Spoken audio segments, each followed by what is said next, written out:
মাহফিল হবে না মানে কে বলছে এই কথা? সবাই বসেন,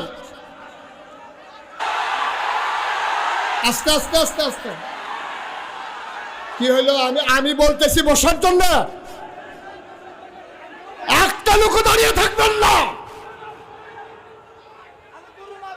সাহস বেড়ে গেছে না? সবাই বসেন।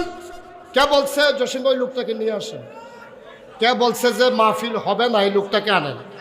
আপনি জানেন কে বলছে? একটু খবর নেন। ৭৮তম মাহফিলের ভিতরে এই বেয়াদবি তো কেউ করে নাই। কে বলছে যে মাহফিলটা হবে না? ওকে নিয়ে আসেন স্টেজে।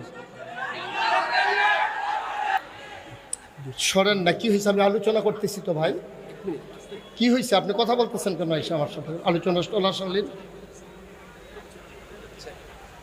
আপনার আমার চাইতে কি আপনার বেশি মায়া ওনার জন্য?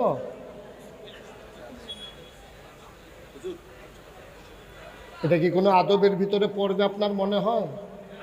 যে একজন বক্তাকে থামাইয়া আমি ওনাকে দিলে ওনার কি ইজ্জত বাড়বে না কমবে?